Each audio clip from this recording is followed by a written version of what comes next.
Hello, everybody. My name is Matrigus, and today we're going to be talking about a rather serious topic: the state of Team Fortress 2 and its player base.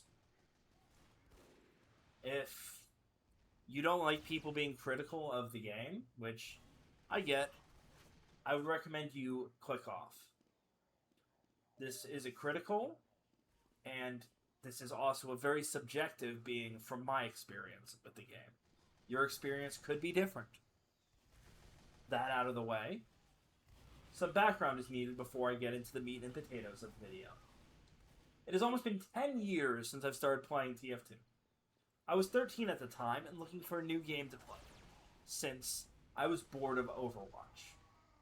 Yes, I am a rare person who discovered Team Fortress 2 through Overwatch. And that's wild.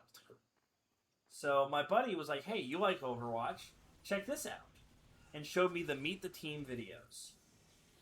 I got hooked instantly, as I'm sure many of you did when you saw the video. I got the game downloaded and started playing. I don't remember much, but I do remember that two of my earliest games were Pyro in Pastime, Brickyard, and Spy on CP Steel.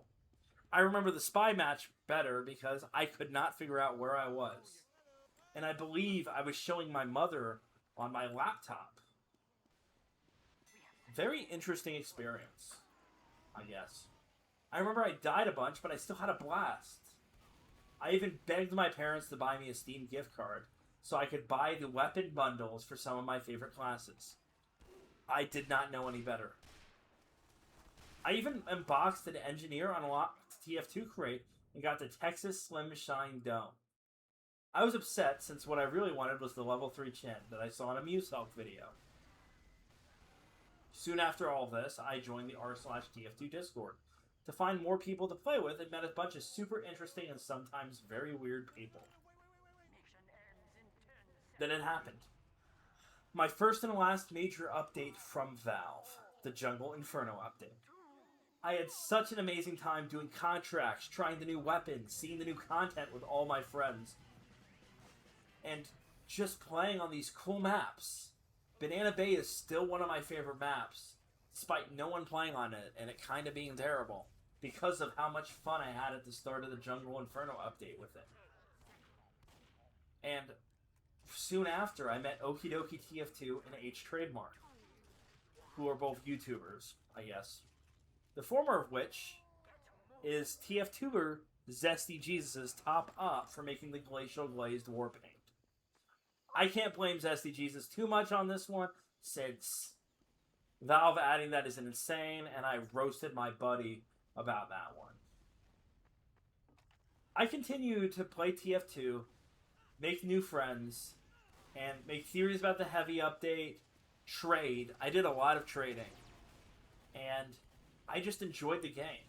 When I was at school, all I do is look at items in TF2 or watch TF2 content in my spare time on my school Chromebooks, which probably wasn't the best idea, but you know, it all worked out there.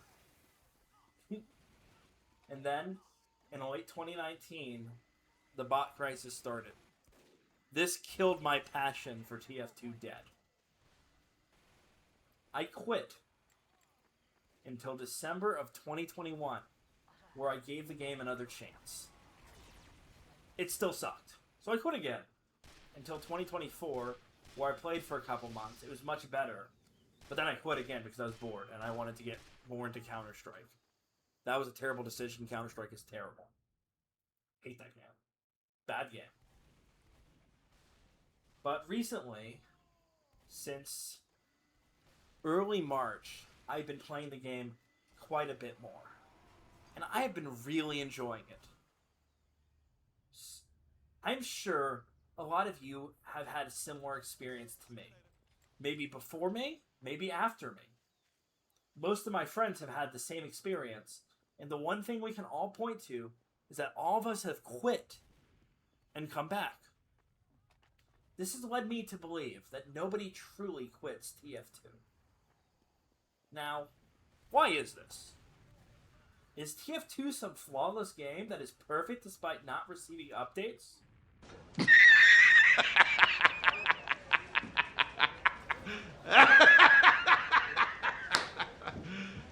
You serious?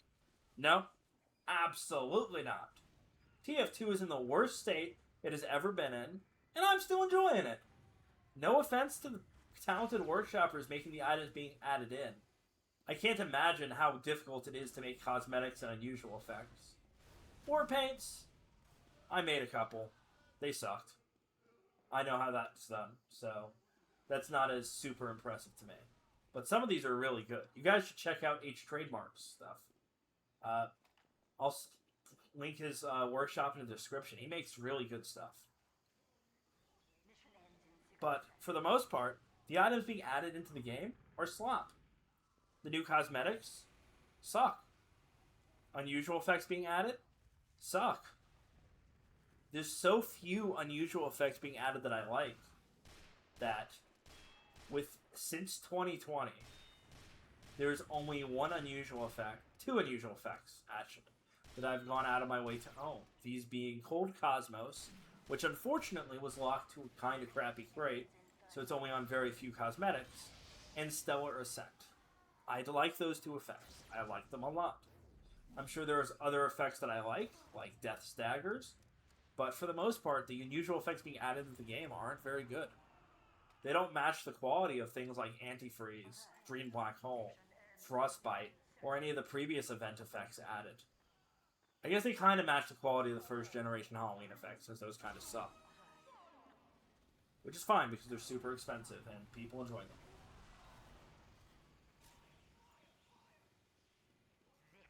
That all being said, there are still a lot of fun maps being added.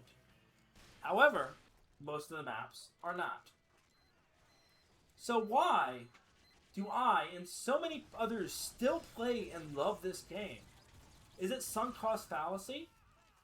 Probably. Is it because we crave a simpler time when we're happy? Yeah, maybe. Is it because it's a damn good game? Absolutely. The core gameplay of Team Fortress is what keeps people coming back time and time again. Almost all the weapons of the game, with only two good exceptions, are incredibly satisfying, fun, and fair to use.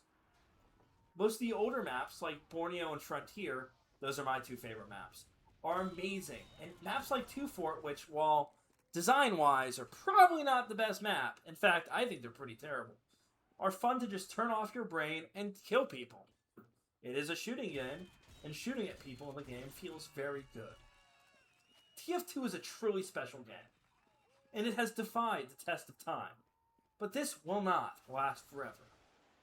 If it did, players like me wouldn't take leaves of absence from the game that could last years.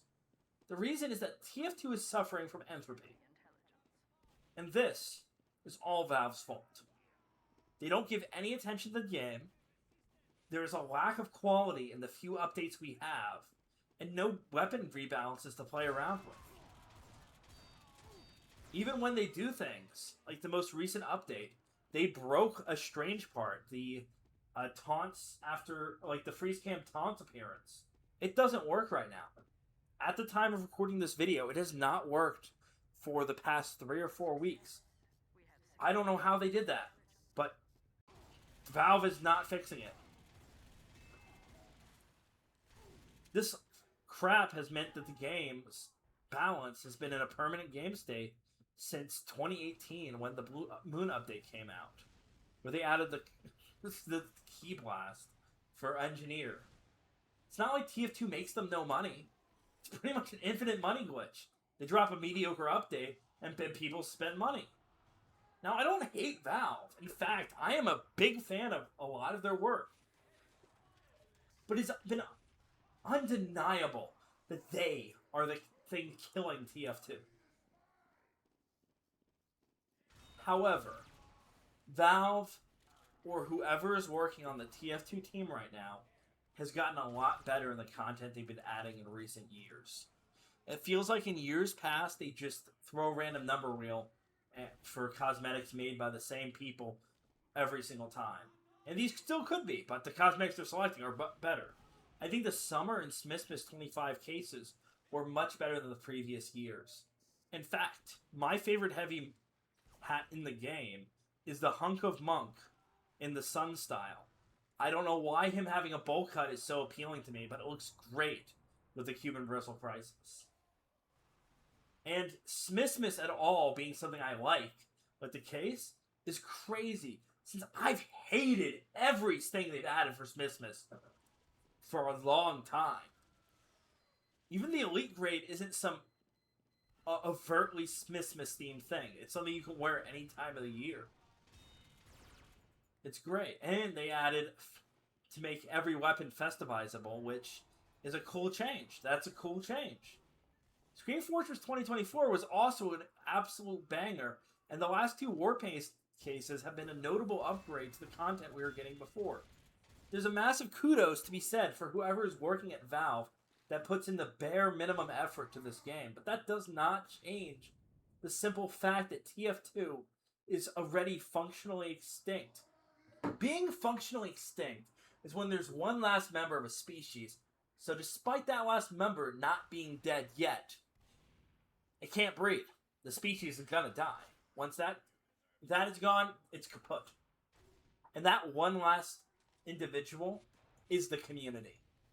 And the community combined with the timeless gameplay is why TF2 is still enjoyable.